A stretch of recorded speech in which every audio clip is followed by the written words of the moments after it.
Every video begins with, hello, I think I am streaming. So I had the window open here because to get some cool air in here, but now there's an ambulance, hopefully not coming for me. Although sometimes I just wish that an ambulance would come and take me away. Calgon would come and take me away. I don't know what I'm talking about. I'm just over here looking at myself. So I'm here doing a live stream. I have this habit that if somebody asks me to make a video about something, I'm like, really? Okay, I'll go make it. So I'm going to make a video today about arrays, and I'm going to use processing 3, which I'm so thrilled to use because I'm making all these JavaScript videos, and processing 3 just came out, and processing 3 has all these like nice features. It's so comforting, and it's such a happy place for me to just be using processing. So I'm glad to be doing that. I don't have a second laptop here right now, but in a minute I'm going to pop open the YouTube stream page and look at the chat. You'll actually end up seeing it behind me. And so first, let me know if you can see okay. Can you read this font? Whoops. Can you read that font? Can you hear the audio fine? And over here, I'm also going to use this whiteboard. And I feel like I have a smaller area, and I guess it's what it always is. And so hopefully you can see that okay, which I think you can. Hi. Okay, so I'm going to check the chat now. I'm going to pull up this YouTube page and see that there are a couple people who said hello. Doesn't seem like there's anybody here now, but the stream health. Oh, sorry, I forgot to press the button. Here I am, and there I am. By the way, this shirt has green in it, so I'm like a little bit see-through today. Can you see, like, if I walk over? I don't know. I don't know what I'm doing anymore. Okay, so loud and clear and looking good. Thank you, Powtown. All right, so you're welcome to ask questions, and I will answer those questions. But I'm going to go ahead and start this video recording. So this is like the live stream, which is like the raw footage, which gets automatically uploaded to YouTube. And what I do is I hit a button at a certain point and record. I say every video starts with, I think I'm streaming, and then starts with this elaborate explanation. Okay, so I'm minimizing the chat now, so I'm not going to see it for about 10 minutes.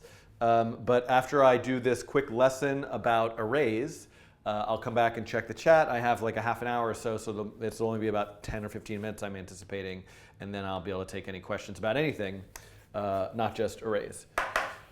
So I'm going to leave this open, and I'm going to put the camera over here, and I'm going to come over here in a second and start talking about arrays. Boy, Java processing, that's right.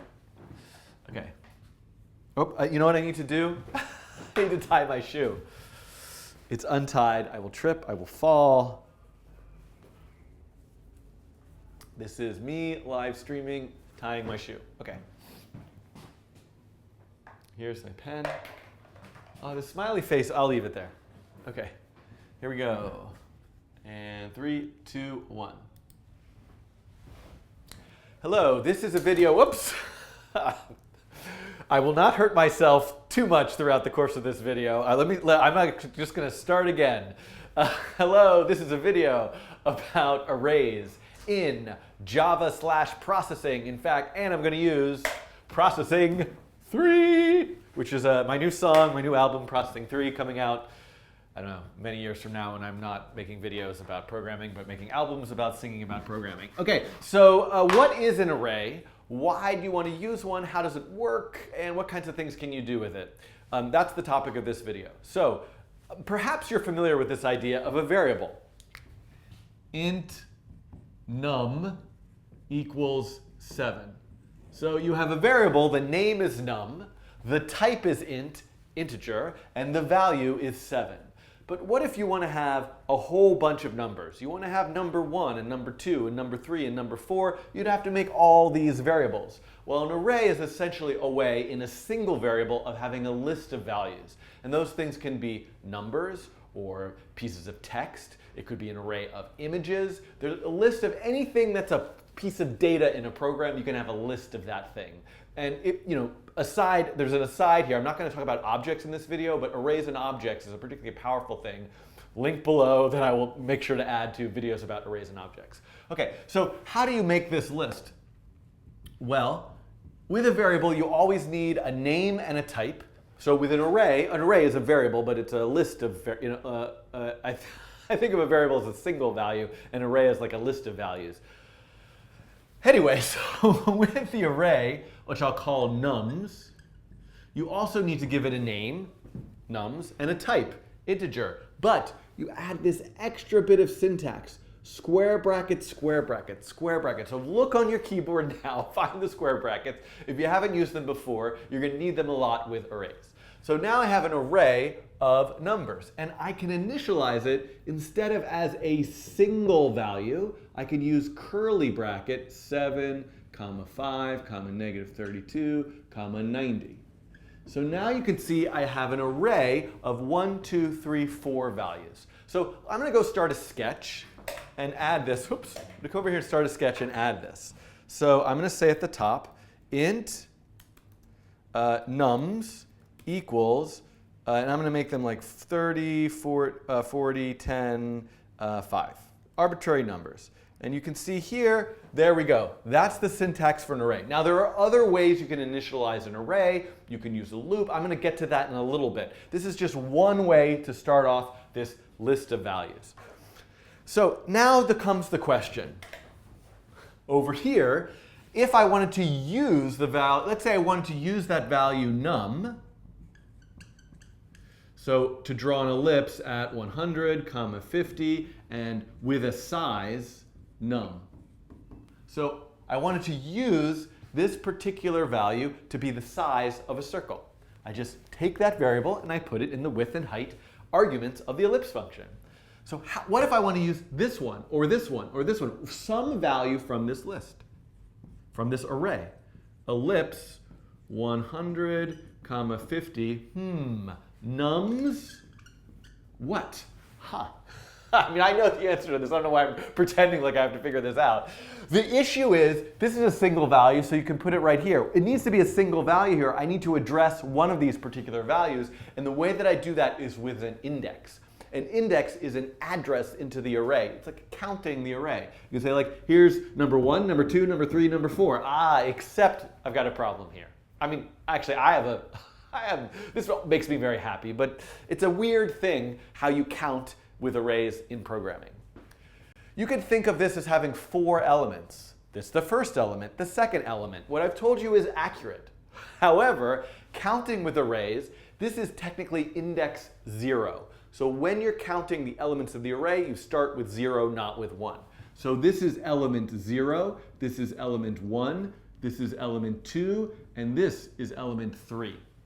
The index values go from 0 to 3 with a total of 4 elements. So to individually address one of these, nums index 3. Once again, the square brackets. Square brackets are just the syntax of arrays. I'm going to have an array, and now I'm addressing not the third element, right? Index number 3, which is technically the 4th element. And now, if you look at this line of code will draw a circle of size 7, and this line of code will draw a circle of size 90. If I change this to 1, I'll get 5. If I change it to 0, I'll get 7. So that's piece number 1. Let's go and add that here into this program. And so now I'm going to say void setup. I'm going to say size 400, 400. And I'm going to, in draw, I'm going to say background 0 and fill 255. And then I'm going to say ellipse at 100, comma 200, nums index 1, nums index 1. So let me zoom back out here and run this code and look at the result. And you can see here, ta-da! I'm doing like singing today, I don't know why. That's not really singing, saying ta-da, but whatever. The size of that circle is what? 30? 40? 0 is 30, 1 is 40. The size is 40. Let's see it get a little bit, quite a bit. If I change this to nums index 2. Now look at that, I've got a tiny one. Now, there's a few things I could add to this, and I'm not sure which direction to go in, but I'm going to go in a certain direction. This is the direction I'm going in right now. let's draw a circle with all of those. So there are 4 elements, 0, 1, 2, 3. 0, 1, 2, 3. Now let's draw them a little bit spaced out at 100, 200, 300, 400, and I'll make the size 500. Now, look at this. And let's make these numbers a little bit bigger, 50, 92. So you can see what's going on here. If we zoom the screen in a little bit just to look at all of this, I've got 4 circles at different x values, 100, 200, 300, 400. Each circle is pulling its width and height from that array. Index 0, index 1, index 2, index 3. So this is working this is a nice idea. We've talked about this for 7 minutes. But this works well. Like, this is sort of like helping us. Instead of having 4 separate variables, I have a single variable with a list of 4 items, but I still have to have 4 lines of code down here, which is kind of ridiculous, right? I mean, it's not ridiculous, but the problem comes up. What if I have 100 values in that array? What if I have 200 values in that array? I don't want to have 200 lines of code.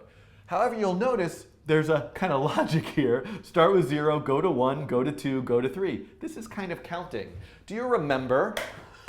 I don't know where you've come from or why you're watching, and if there's enough light in here. But anyway, do you remember there was a time where you probably learned about a for loop, and if you didn't, I will link you to a video about a for loop below, where you wrote something like this, or I've done this many times. For int I equals 0, I is less than 4, I plus plus.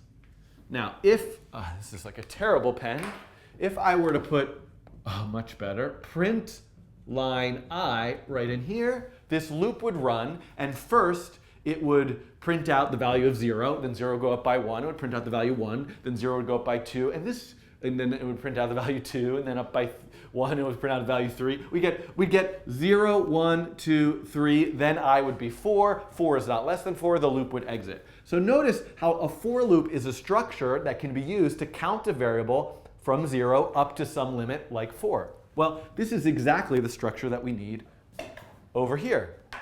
So if I come back to this code and I say for int I equals 0, I is less than 4, I plus plus, and then I grab this, I take this line of code and put it here, well, now, couldn't I replace that index 0 with I? So this loop, and let me give myself a little more space here. This loop, you can comment this out. This loop is now doing the job of what this code did before. Instead of manually having to type 0, 1, 2, 3, this loop uses I to do nums I, nums 0, nums 1, nums 2, nums 3. Now, let's run this and see what happens. Okay, so that worked, but it looks wrong. Why does it look wrong? All the circles are at value 100. And I wanted the circles to be at 100, 200, 300, 400. Well, over here, remember the loop is counting I, 0, 1, 2, 3. What happens if I multiply each of those numbers by 100? Times 100, times 100, times 100. I get 0, I get 100, I get 200, I get 300. Oh, but I wanted 100, 200, 300, 400. I know. Why don't I just add 100 to each of these? So you can see another thing we can do, I might be the index into the array, 0, 1, 2, 3, but we can also apply some math to I to do other interesting things. Like here, instead of now saying 100, what if I were to say I times 100? That gives me 0, 100, there you are, 0, 100, 200, 300. And then what if I add 100 to that? Then I have 100, 200, 300, 400. So let's now run this.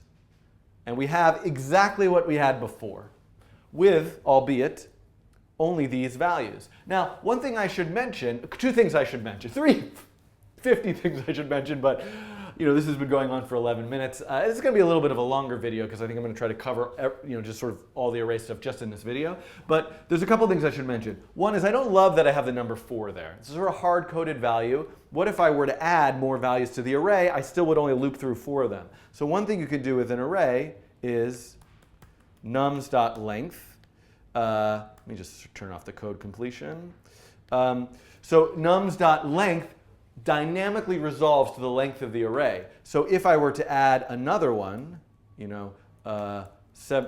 75, you can see I've added an extra value, an extra number, which got me an extra circle, and now it's looping through the entire array. It's always using the length. And I could space them out a little bit less. Like let's space them out just by 50.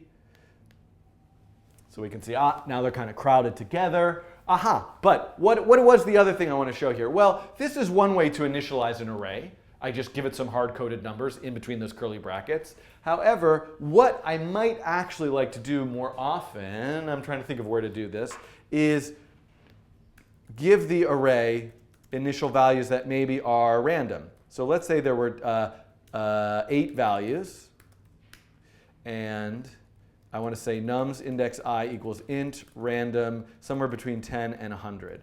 So this is code that is filling the array with a random number. Loop starting from 0 all the way up to 8, pick a random number between 0 and 100, and put that in the array. But a funny thing about arrays is that you have to specify in advance the size you want that array to be. Now there are ways around this and ways of expanding, contracting an array, and I have other videos that cover that. But for the purpose of this discussion right now, the array has a fixed length.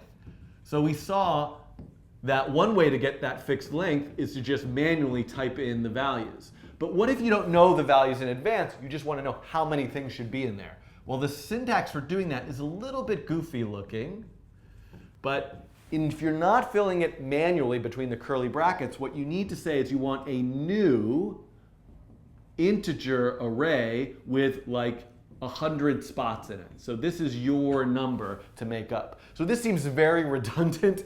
I'm having an integer array called nums, which is a new integer array with 100 spots in it. But two things are going on here. This is declaring your intention to have an array, and this is actually creating the array, allocating the space in the computer's memory to store 100 values. So if I come back over here, I can change this top code here to say new int 8, I want 8 spots, nums.length, and let's just clean up how we're drawing this. I'm going to say no fill and stroke 255 so we can kind of see, and let's make them a little thicker. I don't know, this is very silly, but stroke weight 4. So the point of what I wanted to show you is that now you can see here, every time I run this sketch, I'm going to get a new result. Every time I'm going to create an array with 8 spots. Every time I'm going to fill that array with 8 random numbers. And then I'm going to always loop through that array and draw a circle using each element from the array. So here we go. Run it again just to see. Ooh, look at those differently sized circles. Run it again. Look at those differently sized circles. So for you, I might think of a couple exercises here to try. Number one is, what if your array, instead of having numbers in it, maybe you know about strings, maybe you don't, but what if you made an array with strings in it?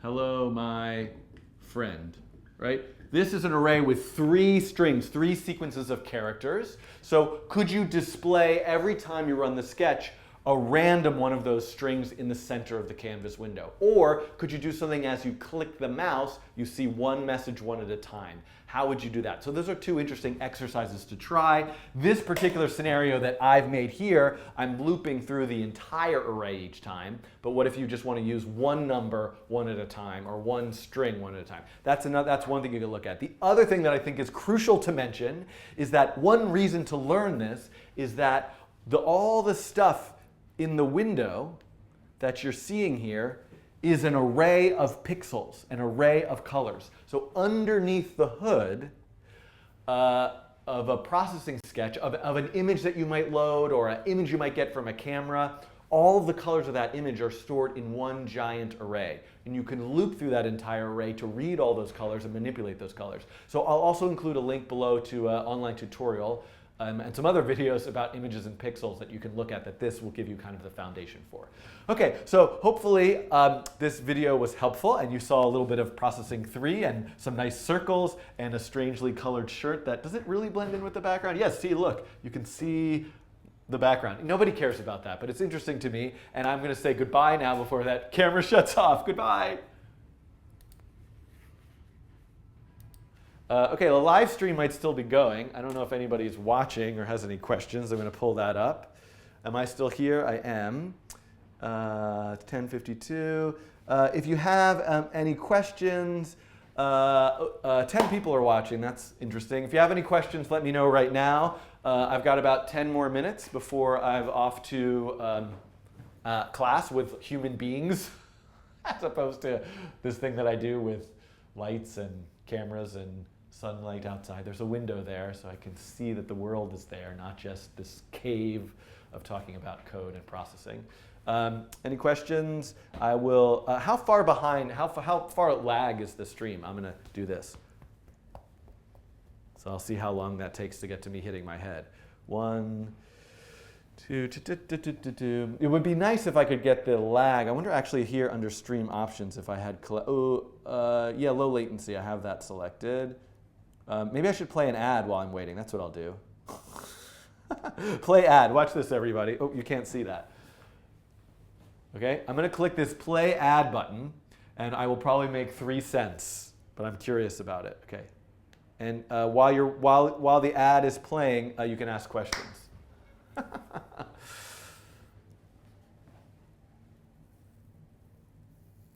Keep on. Oh, it's telling me based on some complex criteria, some of your viewers will see an ad. Are you one of those viewers?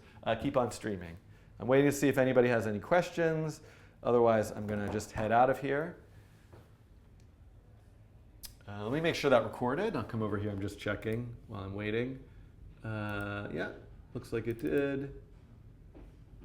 And there's a video there that you can see. Great. Okay. Thank you. That's nice. Thank you. Nice feedback. So I'm going to do a much. Let me just close this. I'm going to do a much longer stream. I can't see myself anymore over here. I'm going to do a much longer stream on Thursday and possibly Friday. I've got a long list of videos I'm getting to about DOM manipulation in JavaScript and data and APIs.